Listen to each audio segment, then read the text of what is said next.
परिस्थिति कोई भी हो, कितनी भी विपरीत हो, कैसी भी हो, संत जो होते हैं वो कभी विचलित नहीं होते।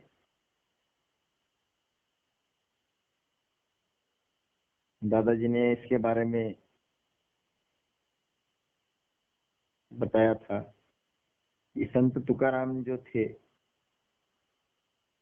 उनकी पत्नी बहुत झगड़ा करती थी, बार बार गुस्सा करती थी, फिर भी वो क्या कहते थे, भगवान तू कितना अच्छा है, तूने कितनी अच्छी पत्नी दी है कि वो बार बार झगड़ा करती है, इसीलिए तो मेरा मन संसार में नहीं लगता और मैं तेरे पास आता हूँ। अगर तूने मुझे बहुत प्रेम करने वाली पत्नी दी होती तो मैं संसार में ही अटक जाता, मैं तेरे पास नहीं आ पाता। तो कितना अच्छा है। जो नरसिंह मेहता है गुजरात के संत, उनकी पत्नी समय से पहले युवावस्था में ही भगवान को प्यारी हो गई, उसका देहांत हो गया। नरसिंह मेहता ने कहा भगवान तू कितना अच्छा है, अच्छा हुआ मुझे इस संसार के मोह माया से तूने मुझे छुड़ा लिया, नहीं तो मैं संसार में अटक जाता। अच्छा हो गया अभी अकेला रह गया, बहुत काम कर पाऊंगा।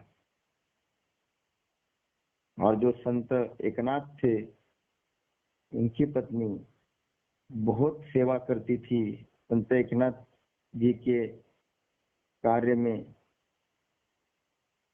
इतना मेहनत करती थी, उनके घर में कोई भी आए बिना खाना खाए जाता नहीं था।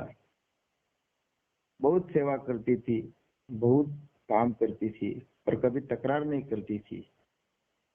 तो संत एकनाथ जी भी कहते हैं भगवान तूने कितनी अच्छी पत्नी दी है, जो मेरे साथ इतना काम करती है, इसलिए तो मैं तेरा काम कर पा रहा हूँ। तो ये तीनों की पत्नियां अलग अलग थी, तीनों की परिस्थितियां अलग अलग थी, पर तीनों का विचार एक था कि भगवान तू कितना अच्छा है, तू जो भी करता है मेरे जीवन विकास के लिए करता है। ये समझ जब आ जाती है तब समझ लेना कि हम भगवान से सही तरीके से जुड़ रहे हैं। अब हम सही तरीके से भगवान के भक्त है, वरना हम विभक्त है। इनकी भक्त वही होता है जो 24 घंटा जुड़ा हुआ होता है। भक्त वही होता है जिसका चेहरा सदा खिला हुआ होता है, मुरझा हुआ नहीं, जो सदा हंसता है, जो तेजस्वी होता है, ये भक्त होता है। दादाजी ने भक्त की व्याख्या यही की है कि अरे गली का साधारण कोई नगराध्यक्ष अगर हमारा दोस्त होता है तो हम गर्दन ऊंचा करके चलते हैं, तो यार ब्रह्मांड चलाने वाली शक्ति मेरे भीतर बैठी है, तो मैं लाचार कैसे, मैं तो तेजस्वी जीवन जीऊंगा। तो भक्त ऐसा होता है कि जो तेजस्वी जीवन जीता है, जो किसी के सामने झुकता नहीं है। तो परिस्थिति कोई भी आए जीवन में, भगवान तू बहुत अच्छा है और तू मेरे जीवन विकास के लिए सब दे रहा है, ये अगर दिमाग में फिट बैठता है तो उस परिस्थिति को हम यूं ही हैंडल कर डालेंगे और वो परिस्थिति ऐसे ही चली जाएगी। मतलब दुख आया तो ऐसे ही चला जाएगा, सुख आया तो उसमें हम बहक नहीं जाएंगे। तो यही संत तुकाराम महाराज की मुझे एक कहानी याद आ गई जो दादाजी ने हमें बताई थी कि उन्होंने तो बहुत काम किया है। वो तो हर घर घर में देखो, उनको तो भगवान मिला थे, भगवान से वो बातें करते थे, उनको क्या जरूरत थी समाज में काम करने की। तो हर घर घर में जाते थे, देव घ्या कुमी देव घ्या फूका न लागे रुका। मतलब आप सब लोग भगवान का नाम लो, उसके लिए रुका यानी पैसा नहीं लगता है, ये सबको समझाते फिरते थे। उनको कितनी तकलीफ देते थे लोग, फिर भी उन्होंने इतना काम किया। यही संत होते हैं जो बिना कारण समाज में घूमते हैं। तो यही काम दादाजी ने कहा कि हमें भी बिना कारण घूमना है, उसमें क्या फायदा होगा, क्या मिलेगा, ये सोचना ये व्यापारी का काम है, भक्त का काम नहीं। तो यही काम दादाजी ने सभी को बताया, सिखाया। तो जब बहुत सारे लोग मिलने आते थे तुकाराम महाराज जी को, तो थोड़ा वो सोचने लगे कि भगवान से बातें करनी है, पर लोग इतने आ रहे हैं कि मुझे बातें करना नहीं आ रहा है। तो वो देहू गांव जो है महाराष्ट्र में, देहू गांव के नजदीक भंडारा नाम का एक पहाड़ है, तो उस पर जाकर एकांत में बैठ गए। और पहाड़ पर जाकर वो ध्यानस्थ बैठ गए, ध्यान कर रहे थे। तो कुछ समय के बाद वहां पर एक आदमी आ जाता है, और वो आदमी उनको कहता है कि ओ बाबा, मेरी भैंस आपने देखी क्या? यहाँ से कहीं गई है, दिखे आपने? तो 1200 ध्यानस्थ थे, तो उसने उनको जगाया और उनको पूछा कि आपने मेरी भैंस देखी क्या? तो महाराज ने कहा नहीं, मैंने तो नहीं देखी। तो वो बोला ऐसे कैसे नहीं देखी? यहाँ कोई नहीं, आप अकेले तो है यहाँ पर बैठे हुए। तो यहीं पर कहीं मेरी भैंस चारा खा रही थी, तो कहाँ गई पता नहीं चल रहा है। तो आप बताओ मुझे कहाँ गई होगी। तो महाराज ने कहा कि मैं तो यहाँ ध्यान कर रहा था, मैंने तो नहीं देखी। तो वो बड़ा बेचैन था। तो उसने कहा नहीं देखी, ऐसा कैसे हो सकता है? तो महाराज ने उससे कहा कि तुम्हारा नाम क्या है? तो उसने कहा गंगाराम बुआ। अच्छा गंगाराम, वो कितने उम्र है? तो बोला 45। तो महाराज ने कहा अच्छा, तो तेरी भैंस गुम गई है? हाँ। उसने कहा आपका नाम क्या है? उन्होंने कहा तुकाराम। तो उसने कहा अच्छा, वो आप वही तुकाराम महाराज हो देहू गांव के? अच्छा अच्छा। तो मैंने तो सुना है आपके अंदर बहुत शक्ति है, आप तो भगवान से बात करते हो और आपको तो सब सिद्धि प्राप्त है। अब ये सब मैंने सुना है। तो अभी एक काम करो, अब आपकी वो सिद्धि से आंखें बंद करके मेरी भैंस कहाँ पर चारा खा रही है वो जरा मुझे जल्दी से बताओ। तो तुकाराम महाराज ने कहा आप तो बड़े बेचैन दिख रहे हैं। तो बोले आपकी उम्र 45 है, तो क्या ये 45 साल में आप इतना बेचैन कभी हुए थे? क्या आपको पता है इस 45 साल में आपका, आप भैंस घूम गई इतने बेचैन है, पर आपका जीवन खो गया है, इसके बारे में कभी आपने सोचा है? मानव जीवन किस लिए बना है, भगवान से कैसे जुड़ना होता है, उसका काम क्या होता है, इसके बारे में आप कभी आज तक बेचैन हुए हैं? तो वो सोचने लगा कि अरे आप क्या कह रहे हैं। तो तुकाराम महाराज ने उसको ये सब बातें जब बताई, तो वो ठिकाने पे आ गया कि सच में एक भैंस गुम गई इसलिए मैं बेचैन हो गया हूँ, पर मेरा मानव जीवन खो गया है, ये तो मैं आज तक समझ ही नहीं पाया। बस मेरा एक ही काम था कि बस स्वार्थ के लिए कुछ ना कुछ करना, परिवार के लिए, स्वार्थ के लिए सब कुछ मेरा जीवन मैंने बहा दिया। 45 साल हो गए सिर्फ पैसा पैसा पैसे के पीछे दौड़ रहा हूँ, कुछ किया ही नहीं दूसरा जीवन में। 45 साल मेरे ऐसे ही चले गए, ना भगवान का काम किया, ना निस्वार्थ कभी सेवा की, कुछ भी नहीं। जब महाराज ने सारी बातें बताई, तो इतना ये हो गया, भावुक हो गया कि महाराज मेरी गलती हो गई, जो आप कहोगे वो मैं करूंगा। उसके बाद वो गंगाराम बुआ नाम से इतना प्रसिद्ध हो गया, उसने इतना काम किया भगवान का कि संत तुकाराम महाराज जी का सबसे बड़ा शिष्य बन गया। बहुत बड़ा काम किया उन्होंने। और यही काम पूजनीय दादाजी ने हम सबको समझाया है कि अरे ना हम पशु ना हम पक्षी अहम मनुष्य। कि अरे तू पशु नहीं है ना पक्षी है जो केवल केवल स्वार्थ के लिए दौड़ता है। स्वार्थ के लिए दौड़ता है वो तो पशु होता है। तेरा जीवन तेरे समझ में आ रहा है। 40, 45, 50 साल होने को आए हैं, तूने कमाया क्या?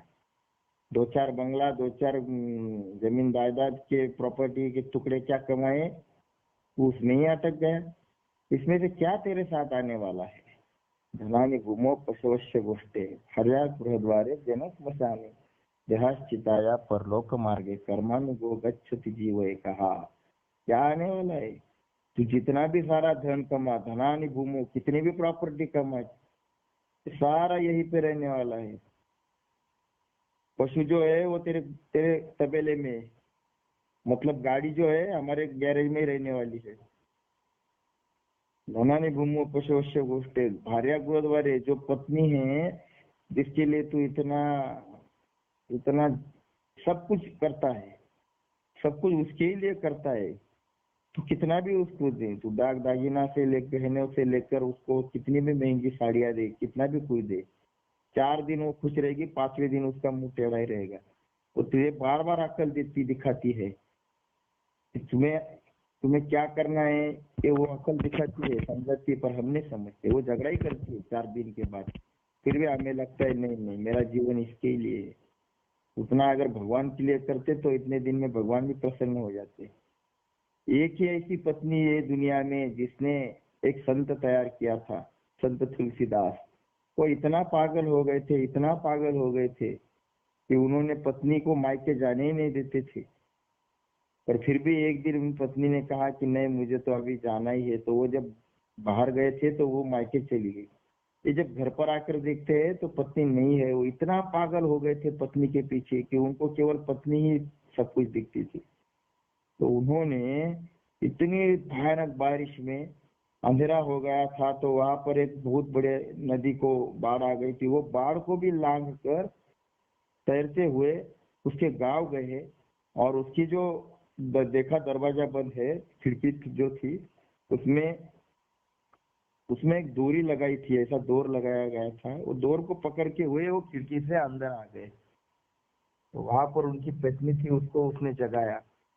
उसको आश्चर्य लगा कि अरे इतने भयानक बारिश में आप आए कैसे और ऊपर कैसे आ गए? तो बोले वो डोर को पकड़ के आ गए। तो पत्नी ने जाकर देखा तो वो डोर नहीं, वो तो सांप था, इतना बड़ा सांप था। वो तो डर गई। उसने कहा तुम मेरे प्यार में इतने पागल हो गए हो कि एक सांप को डोरी समझ बैठे और उसको पकड़कर ऊपर आ गए। कुछ हो जाता तो आपको। फिर उसने उनको ऐसा कुछ समझाया कि अरे इतना मेरे पीछे पागल हो गए, इसके बदले में अगर भगवान के पीछे पागल हो जाते तो आप आज कहाँ से कहाँ हो जाते। तब उन्होंने पत्नी ने जो कुछ समझाया उसके बाद उनके दिमाग में कुछ ऐसा कुछ हो गया झटका कि बस उसके बाद वो उन्होंने फिर भगवान को ही प्राप्त कर लिया। चित्रकूट के पर्वत पर भई संतन की भीड़, तुलसीदास चंदन गिर से तिलक करे रघुवीर। साक्षात भगवान रघुवीर तो राम तिलक करते हैं। इतना काम उन्होंने किया। उनके हर एक रामायण कथा में हनुमान जी आकर बैठते थे, इतनी उनकी शक्ति हो गई थी। यही यही जो हम अटक जाते हैं, संसार में सब कुछ करना है, पत्नी के लिए प्यार प्यार देना है, बच्चों को देना है, सबको सब देना है, और उसकी भी एक कोई सीमा है। उसके आगे हमारे जो भगवान है उनके लिए भी हमें कुछ करना है। इसके बारे में कोई सोचता है? तो पत्नी कहाँ तक आने वाली है? दहेली तक आने वाली है। जब आदमी मरता है तो उसकी पत्नी दहेली तक आती है। भर्या गृह द्वारे जन स्मशाने लिए बचाने। जिन लोगों के लिए हम इतना सब कुछ करते हैं कि भगवान तक तो भूल जाते हैं, उस भगवान को भी हम भूल जाते हैं। हम कहते जाने तो भगवान के बारे में बाद में देखेंगे। जब स्वाध्याय का टाइमिंग होता है और कोई आकर कहता है कि अरे हमने तो पिक्चर की टिकट निकाल के रखे हैं और क्या है, ऐसा थोड़ी चलता है। बस हमें उसका प्यार इतना अच्छा लगता है कि हम बोलते चलो कोई बात नहीं, भगवान का काम भगवान को बाद में देखेंगे, हम पिक्चर को जाकर आते हैं। ऐसे ऐसे हम लोग हैं। तो फिर ये सबके लिए इतना हम जान निकालते हैं, वो कहाँ तक आने वाले हैं? जन स्मशान है, केवल शमशान तक कंधा देने के लिए आएंगे। दादाजी कहते हैं भगवान, जब मैं मर जाऊंगा, मैं जब वो कंधे पर रहूंगा, तब एक एक मिनट के लिए मुझे एक बार फिर से उठा लेना है। देखो तो सही कि कौन कौन लोग मेरे अर्थी को कंधा देने के लिए और मेरे मौत के लिए आए हैं। जरा देखो तो सही कौन मुझे प्यार करता है। बस एक मिनट मुझे देना है, सबको देना है कि भाई जिनके लिए इतना कर रहे हो वो कौन कौन आ रहे हैं, जरा देखो तो। ये जो है जिनके लिए इतना करते हैं, वो कोई नहीं आने वाला है हमारे साथ, वो केवल शमशान तक। देह चिताया मतलब इस देह से इतने लाड़ प्यार करते हैं हम, इसके लिए सब कुछ करते हैं, वो देह केवल चिता तक आने वाला है। फिर हमारे परलोक के सफर में हमारे साथ आने वाला क्या है? कर्मानुगो गच्छति जीव एक कहा, सिर्फ कर्म आने वाले हैं, बाकी क्या आने वाला है? तो क्या ऐसे कर्म है जो भगवान को ऊंची गर्दन करके ताट मतलब गर्दन सीधा करके हम बोल सके कि भगवान तूने जो मुझे जीवन दिया था उसके लिए मैं तेरा काम करके आया हूँ। क्या ऐसा है कुछ मेरे जीवन में? है ऐसा कोई? 40-50 साल होने को आए हैं, कभी हमने भगवान का एक काम किया है जो निस्वार्थता से किया है? ऐसा कोई कार्य है जो हमने किया है जो भगवान को बता सके कि उसकी कीमत नहीं मांगी, उसकी कीमत नहीं मांगी, उसका कोई भी हमने आउटपुट नहीं मांगा है, बस वो कर्म भगवान तेरे पास दे दिए। हम सभी कर्मों का हिसाब मांगते हैं, बस ऐसा करूंगा तो ऐसा होगा, ऐसा करूंगा तो ऐसा मिलेगा, ऐसा है तो ये सब सब सब उसके बारे में सोचते हैं। कुछ नहीं मिलने वाला फिर भी तुझे करना है, ऐसा कोई काम है हमारे जीवन में? तो यही दादाजी कहते हैं कि ऐसा कर्म कभी करो पर वो सातत्य से करो। यही कर्म करने की जो कला है वो दादाजी ने सिखाई। जब दादाजी सबके पास जाते थे, भगवान का काम करना क्या समझाते थे, यही संतों का काम है, दूसरा क्या काम है? संत ने यही तो काम किया। तो लोग कहते हैं इतने बड़े समुन्द्र में, इतने बड़े खारे पानी में आप एक बोरी शक्कर डालोगे तो मीठा कैसे होगा? मतलब क्या लोगों को बदलाना, क्या लोगों को समझाना? लोग क्या बदलने वाले हैं, लोग क्या सुधरने वाले हैं? तो दादाजी ने कहा लोगों को सुधारने के लिए हमें नहीं जाना है, खुद को सुधारने के लिए हमें जाना है। इसलिए हम जब समाज में जाते हैं तो खुद को सुधारने के लिए जाते हैं, समाज को सुधारने के लिए नहीं। दादाजी कहते हैं ये एक समय जब एक घर को आग लगी हुई होती है तो एक लोग उसको बुझाने की कोशिश करते हैं, और उसको देखने वाले तो बहुत ज्यादा होते हैं, जो बस खड़े होकर वो सब नजारा देख रहे होते हैं। तो कुछ लोग बुझाते हैं, ज्यादा से ज्यादा नजारा देखते हैं। तो बुझाने की कोशिश करते हैं, तब एक चिड़िया आती है और वहाँ जो पानी रहता है वो चिड़िया उसमें से पानी उठाती है, वो घर में डालती है, आग लगी हुई घर पे डालती है, फिर से आती है, एक एक बूंद उस पे डालती है। तो वो सब देखकर जो नजारा देखने वाले लोग थे वो हंसने लगते हैं, और चिड़िया को कहते हैं अरे तेरी जान कितनी, तू है कितनी, तेरा पानी उठाना कितना है, और तो पानी उसमें डाल रही वो आग थोड़ी बुझने वाली है। वो कहती है मुझे सब पता है कि मेरे से आग नहीं बुझने वाली, पर जब भगवान के दरबार में जब मैं जाऊंगी, जब मेरा न्याय होगा कि जब आग लगी थी उस वक्त तू क्या कर रही थी, तब मैं बड़ी शान से कह सकती हूँ कि मैं आग बुझाने की कोशिश कर रही थी। तब भगवान ये नहीं देखेगा कि आग बुझी कि नहीं बुझी, भगवान सिर्फ इतना ही देखेगा कि तू क्या कर रही थी, आग बुझाने की कोशिश कर रही थी। तो मुझे आग बुझाने वालों की या लिस्ट में भगवान रखेगा और मुझे भगवान की शाबाशी मिलेगी। दादाजी यही कहते हैं कि आज कुविचारों की आग घर घर में लगी है, हमारे पास सब कुछ है और हम कहते हैं कि जाने दो, अपने बाप का क्या जाता है, बाजू का लड़का ऐसा है, दारू पीता है, वैसा है, हम कहते हैं जाने दो, अभी अपना क्या जाता है, वो उनका घर वाला देख लेंगे, घर वाले देख लेंगे। अरे पर वही आग हमारे घर पे कब लग जाएगी हमें पता भी नहीं चलेगा, कब हमारे बच्चे को भी गलत राह पे कोई ले जाएगा हमें पता भी नहीं चलेगा। इसलिए आज ये कुविचारों की आग घर घर में लगी है, और हमारे पास अगर दादाजी है, दादाजी के विचार है, तो कब तक हम शांत बैठेंगे? कल जब भगवान हमसे पूछेगा कि तेरे पास सब कुछ मिल गया था, दादाजी के विचार, संतों के, महापुरुषों के विचार तेरे पास थे, तूने क्या किया?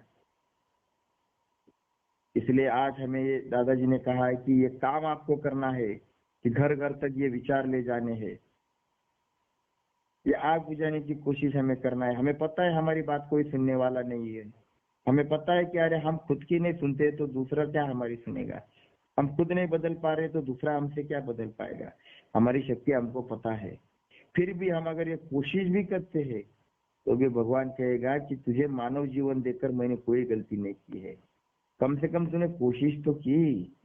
बस दादाजी कहते इतना ही काम करना है, कोशिश करना है। जब कोई दादा अपने कुर्सी पर बैठा हुआ होता है तो उसकी जो लकड़ी होती है, जो लकड़ी पकड़ कर चलता है, वो लकड़ी जो है वो नीचे गिर जाती है। अब नीचे गिरने के बाद उनका जो 2-3 साल का पोता है वैसा दुड़ू चल कर आता है और वो लकड़ी उठाने की कोशिश करता है। अब उसकी इतनी ताकत नहीं कि वो लकड़ी उठाए, क्योंकि बहुत छोटा है और लकड़ी बहुत हेवी है। वो देखने के बाद उसका दादा इतना खुश हो जाता है कि उस पोते को लकड़ी भी उठाता है, पोते को भी उठा लेता है और उसको प्यार से चुमा लेता है, खुश हो जाता है। उसी प्रकार दादाजी कहते हैं कि आपकी शक्ति कुछ नहीं है, ये भगवान को पता है, पर आप कोशिश भी करने लगते हो कि भगवान देखो मैं कुछ तो समझाने की कोशिश कर रहा हूँ, मुझे ना ज्ञान आता है, समझाने का ज्ञान है ना मेरे पास कुछ है, पर फिर भी मैं तेरे से जोड़ने के लिए कुछ कोशिश कर रहा हूँ लोगों को। ये देखकर भगवान का भी दिल भर आता है कि अरे मेरा बच्चा कुछ तो काम करने लगा। बस इतना ही काम दादाजी कहते कि हमें करना है। हम कोई तत्वज्ञानी तो है नहीं, हम कोई ऐसे फिलोसॉफर तो है नहीं, बस हम साधक है, हम भगवान के भक्त है। बस प्रेम से, निस्वार्थ हेतु से, सेवा से ये अगर काम करना शुरू कर देते हैं तो भगवान का भी दिल भर आता है, वो भी हमें प्यार करने लगता है। तो ये भगवान का प्यार समझना है, खोया हुआ जीवन हमें प्राप्त करना है तो पूजनीय दादाजी ने बताए हुए रास्ते पे चलना है। पूजनीय दादाजी ने लाखों लोगों का जीवन जो गुम गया था, मानवता क्या होती है, भगवान का काम क्या होता है, इस सब दादाजी ने हमें जी कर दिखाया है और हमारे जीवन में ये सब लाया है। उन्हीं रास्ते से हमें चलना है। त्रिकाल संध्या हमें करनी है, अध्याय को बैठना है, अपॉइंटमेंट विद गॉड जो भगवान को मिलना है निस्वार्थ हेतु से, तो सब हमें शुरू करना है। तो दादाजी ने जैसा बताया, संत महापुरुष ने जैसा बताया, वही काम हमें आगे ले जाना है, तभी हम मानव कहलाने लायक होंगे। नहीं तो बाकी सब कुछ यही रहेगा, बाकी कुछ नहीं आने वाला, और जो नहीं आने वाला उसके पीछे हमारा जीवन हम खत्म कर डाल रहे हैं। इसलिए जो आने वाला है उसके बारे में सोचो, उसके बारे में हमें सोचना है, काम करना है। तो जिन्हें दादाजी को नमस्कार करते हुए आज मैं यही रुक जाता हूँ। जय योगेश्वर। जय जय।